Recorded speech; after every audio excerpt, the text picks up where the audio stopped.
ಮಾತುಕತೆ ಮುಂದುವರಿಸೋಣ್ವೇ? ಖಂಡಿತ. ಭೂಮಿ ಮೇಲೆ ಪ್ರತಿಯೊಬ್ಬ ಮನುಷ್ಯ ಕಾಲು ಇಡಬೇಕಾದ್ರೆ ಯಾವ್ದಾದ್ರು ಯೋಚನೆ ಮಾಡಿ ಇಡ್ತಾನೆ ಅನ್ಕೊಂಡ್ರೆ ಅವನ ಜೀವನದಲ್ಲಿ ಆಟ ಆಡ್ತಕ್ಕಂಥದ್ದು ಕಾಲಸೂತ್ರ.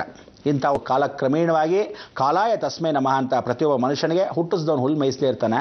ಅದೇ ಜೀವನ. ಅದಕ್ಕೆ ಜಗದೀಶ್ವರ ಪರಮಾತ್ಮ ಕೃಪಾ ಕಟಾಕ್ಷ ಸಾಗರ ಎಲ್ಲವೂ ಒಂದೇ. ಅದಕ್ಕೆ ಇಂಥ ಒಂದು ಪಾರ್ವತಿ ಪರಮೇಶ್ವರ ಸಂಗಮ ಆಗೋ ಸಮಯ, ಇಂಥ ಒಂದು ಲಕ್ಷ್ಮೀನಾರಾಯಣ ಸಂಗಮ ಆಗೋ ಸಮಯ, ಎಲ್ಲ ವೀಕ್ಷಕರಿಗೆ ಬ್ರಹ್ಮ ಸರಸ್ವತಿ ಸೃಷ್ಟಿಕರ್ತನೇ ಒಂದಾಗೋ ಸಮಯ. ಈ ಒಂದು ಒಂದಾಗೋ ಸಮಯದಲ್ಲಿ ನಾವು ನೀವೆಲ್ಲ ಒಂದೇ ದಾರಿ ಇದೆ ಜಗತ್ತಲ್ಲಿ, ಆ ಜೀವನದಲ್ಲಿ ಮೋಕ್ಷ ದಾರಿ. ಈ ಮೋಕ್ಷ ದಾರಿಗೆ ಎಲ್ಲಾದರೂ ಕರೆದೊಯ್ತಾರ ಅಂದರೆ 1180 ವರ್ಷಗಳ ವಿಶೇಷವಾಗಿರ್ತಕ್ಕಂಥ ಈ ಒಂದು ಸಂಗತಿ. 180 ಋಷಿಗಳ ಮುನಿಗಳು ಏನಿದ್ದಾರೆ, 62 ಮುನಿಗಳು ಏನಿದ್ದಾರೆ, 1000 ಋಷಿಗಳೇನಿದ್ದಾರೆ, ಹಿಮಾಲಯದಲ್ಲಿರ್ತಕ್ಕಂಥ ಆಜ್ಞೆ ಪರಿಪಾಲನವಾಗಿ ಇವತ್ತು ಆ 1180 ವರ್ಷ ನೆನೆಸ್ಕೋಬೇಕು. ಏನು ಆ 1180 ವರ್ಷ ಅಂದರೆ ನಿಮಗೆಲ್ಲ ಗೊತ್ತೇ ಇದೆ. ಈ ವರ್ಷದ ಶಿವರಾತ್ರಿ, ಆ ಜಯಂತಿ, ಪ್ರಕೃತಿಯ ನಿಯಮದಂತೆ ಶ್ರಾವಣ ನಕ್ಷತ್ರ. ಆ ಶ್ರವಣ ನಕ್ಷತ್ರದಲ್ಲಿ ವಿಶೇಷ ಉತ್ತರಾಯಣ ಪುಣ್ಯಕಾಲ. ದಕ್ಷಿಣಾಯಣದಿಂದ ಉತ್ತರಾಯಣಕ್ಕೆ ಬರ್ತೀವಿ. ಅದಕ್ಕೆ ಎಂಥ ಮಾಸ ಅಂದರೆ ಮಾಘ ಮಾಸ ಶ್ರೇಷ್ಠ ಅಂತೀವಿ, ಕಾರ್ತಿಕ ಮಾಸ ಶ್ರೇಷ್ಠ ಅಂತೀವಿ. ಮಾಘದಿಂದ ಕಾರ್ತಿಕ, ಕಾರ್ತಿಕದಿಂದ ಮಾಘ ಮಾಸ. ಎಷ್ಟು ವಿಶೇಷ ಅಂದರೆ ದಕ್ಷಿಣಾಯಣ ಉತ್ತರಾಯಣ ಪುಣ್ಯಕಾಲಕ್ಕೆ ಮಾಘ ಮಾಸ, ಮಾಘ ಸ್ನಾನ ಮಾಡಿ ಅಂತೀವಿ. ಇಂಥ ಮಾಘ ಸ್ನಾನ ಸಾಕ್ಷಾತ್ ಪರಮೇಶ್ವರನಿಗೆ ಮಾಡ್ತಾ ಇದ್ದಾಗ ಶಿವರಾತ್ರಿನೇ ಬೇರೆ. ಬೆಳಗ್ಗೆ ಯಾಗ, ಸಾಯಂಕಾಲ ಯೋಗ.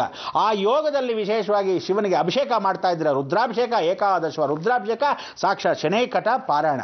ಶನಿಗೆ ಕಥೆಯನ್ನು ಹೇಳ್ತಾ ಹೇಳ್ತಾ ಹೇಳ್ತಾ ನೀವೆಲ್ಲ ಜೀವಂತವಾಗಿ ಅಲ್ಲೇ ಕೂತ್ಕೊಂಡು ಪರಿಪೂರ್ಣವಾಗಿ ಭಗವಂತ ಛಾಯಾದೇವಿ ಸಮೇತವಾಗಿ ಯಮಧರ್ಮರಾಜನಿಗೆ ಅನುಗ್ರಹವಾಗಿ ಕೊಟ್ಟು ಪರಮೇಶ್ವರನ ಹತ್ರ ಸೇರಿಸ್ತಾ ಇರ್ತಕ್ಕಂಥ ಅನುಗ್ರಹ ಅಂದರೆ ಏನು?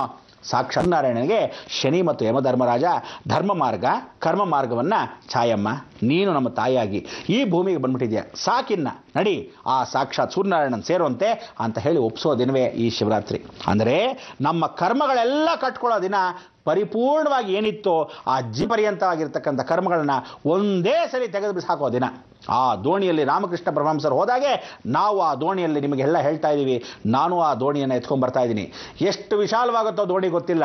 ಎಷ್ಟೋ ಜನ ಮಾಯಾವಿಗಳಾಗಿರ್ತಕ್ಕಂಥ ಪ್ರತಿಯೊಬ್ಬರಿಗೂ ನಾನಂತೂ ಹೋಗ್ತಾ ಇದ್ದೀನಿ, ನೀವು ಕಾಲಿಡಿ. ಆ ಕರ್ಮವನ್ನು ಹೇಗೆ ಕಳ್ಕೊಳ್ಳೋದು?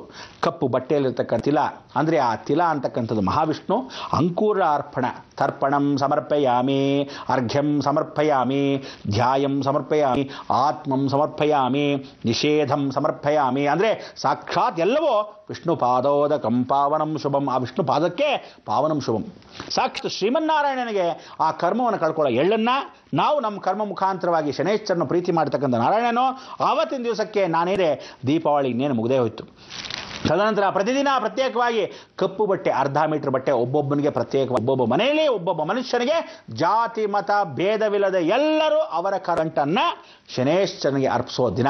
ಇದಕ್ಕೆ ಸಂಪೂರ್ಣ ವರಮಹಾಲಕ್ಷ್ಮಿ ಮಹಾಸಂಸ್ಥಾನ ಮುಖಾಂತರವಾಗಿ ಇರತಕ್ಕಂಥ ಈ ಕಾರ್ಯಕ್ರಮ ಯಾಗಕ್ಕೆ ವಿಶೇಷವಾಗಿ ತಮ್ಮೆಲ್ಲರಿಗೂ ಆಹ್ವಾನ. ಅಂದರೆ ಇದು ಧರ್ಮ ಚೈತನ್ಯಗಿಂತ ಕೊನೆಗಾಗಿರ್ತಕ್ಕಂಥ ಕರೆ. ಈ ಕರೆಯಲ್ಲಿ ಯಾವತ್ತು ನಾನು ಕರಿತಾ ಇದ್ದೀನಿ ಇದೇ ಕೊನೆ. ಅದಾದ ಮೇಲೆ ಯಾವ ಕರೆಯೂ ಬರಲ್ಲ. ಧರ್ಮ ಮಾರ್ಗದಲ್ಲಿ ಜನಗಳನ್ನು ಕಾಪಾಡೋಕೆ. ಯಾಕೆಂದರೆ ಸ್ವತಃ ದೇವಿನೇ ಭೂಸ್ಪರ್ಶ ಮಾಡಿ ಚಾಮುಂಡೇಶ್ವರಿ, ಆ ಚಾಮುಂಡಿ ಬೆಟ್ಟದಲ್ಲಿ ಇರ್ತಕ್ಕಂಥ ಶಕ್ತಿ, 9 ನವದುರ್ಗಿಯರು ಸೇರ್ತಕ್ಕಂಥ ಈ ಶಕ್ತಿಗೆ ನೀವೆಲ್ಲ ಪಾತ್ರದಾರಾಗ್ತೀರ. ಅಂಥ ಸಮಯಕ್ಕೆ ನಾವೆಲ್ಲ ಬರಬೇಕಾದ ವಿಚಾರ ಏನು ಅಂದರೆ ಅರ್ಘ್ಯವನ್ನು ಕೊಟ್ಟು ಪರಮಾತ್ಮನ ಕೃಪಾಕಟಾಕ್ಷಕ್ಕೆ ನಿಮ್ಮ ಗಂಟು ಅಂದರೆ ಮಗ ಬರ್ತಾನೆ ಮಗನ ಗಂಟೋದು, ಮಗಳು ಬರ್ತಾಳೆ ಅವಳು ಗಂಟು ಹಾಕೋದು, ಯಜಮಾನರು ಬರ್ತಾರೆ ಅವ್ರ ಗಂಟು ಹಾಕೋದು. ಅಗ್ನಿ ಕಾರ್ಯಕ್ಕೆ ಸಮರ್ಪಯಾಮಿ ಅಂತ ಹೇಳಿ ಗಣೇಶನ ದರ್ಶನ ಮಾಡಿಕೊಂಡು ಶನಿ ದರ್ಶನ ಮಾಡಿಕೊಂಡು ಆ ಛಾಯಾದೇವಿಗೆ ಮಡ್ಲಕ್ಕಿ ತುಂಬಿಟ್ಟು ವಿಶೇಷವಾಗಿರ್ತಕ್ಕಂಥ ಸೂರ್ಯನಾರಾಯಣ ಬನ್ನಿ ಆ ಛಾಯಾದೇವಿಯನ್ನು ತಗೊಂಡು ಹೋಗು ಅಂತ ಹೇಳಿ ಶಿವನಿಗೆ ಅಭಿಷೇಕವನ್ನು ಮಾಡಿ ತದನಂತರ ಕರ್ಮವನ್ನು ಕಳ್ಕೊಳ್ಳೋಕ್ಕೆ ಆ ಶನೇಶ್ವರ ಕಥೆಗಳನ್ನು ರಾತ್ರಿಯಲ್ಲಿ ಹೇಳ್ಕೊಳ್ಳೋದು. ಬೆಳಗ್ಗೆ ನಮ್ಮ ಕರ್ಮಗಳೆಲ್ಲ ಕಳೆಯೋಕ್ಕೆ ಸದಾ ಅವಕಾಶ.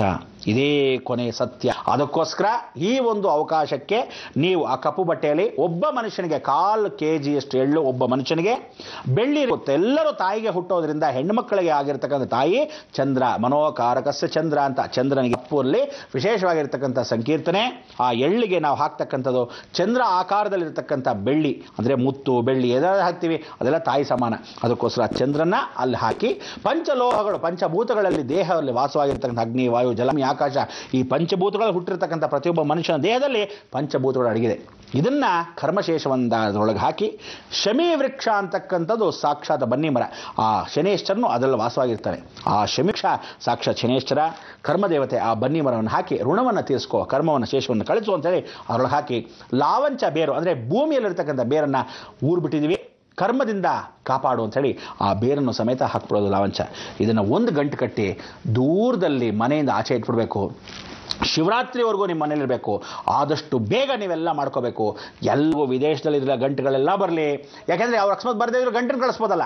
ಆ ಗಂಟು ನಿಮ್ಮ ಮನೆಗೆ ಬಂದರೆ ನೀವು ಅವ್ರ ಪರವಾಗಿ ಆ ಗಂಟನ್ನು ಯಾಗ ಯಜ್ಞಾದಿಗಳ ಕಾರ್ಯಕ್ಕೆ ಅರ್ಪಿಸ್ಬೋದು. ಆ ಕ್ಷೇತ್ರ ಸೂಕ್ಷ್ಮ ಯಾವುದು ಎತ್ತ ಅಂತ ನಿಮಗೆಲ್ಲ ತಿಳಿಸ್ಕೊಡ್ತೀನಿ.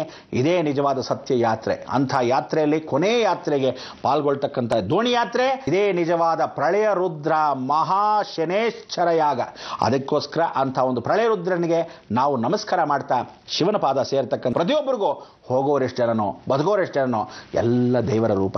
ಇಂಥ ಒಂದು ರೂಪದಲ್ಲಿ ನೀವು ಕಾಪಾಡೋ ಈ ಜ್ಞಾಪಕ ಶಕ್ತಿಗೆ ನಿಮ್ಮನ್ನು ಜ್ಞಾಪಿಸಿದ್ದೀನಿ. ಪ್ರತ್ಯೇಕವಾಗಿ ಒಂದೊಂದು ದಿನದಲ್ಲೋ ಅಥವಾ ಒಂದು ದಿವಸ ಬಿಟ್ಟು ಒಂದು ದಿವಸಲ್ಲೋ ನಿಮಗೆ ಜ್ಞಾಪಿಸ್ತಾನೆ ಇರ್ತೀನಿ. ಇದೆ ಎಲ್ಲರೂ ಗಂಟುಗಳು ರೆಡಿ ಮಾಡ್ಕೊಳ್ಳಿ. ಅದಾದ ಮೇಲೆ ಕರ್ಮಶೇಷಗಳ ಕಳ್ಕೊಳ್ಳೋಣ ಅಂತ ಹೇಳ್ತಾ ಈ ಮುಖಾಂತರ ಹೇಳ್ತಾ ಇದ್ದೀನಿ.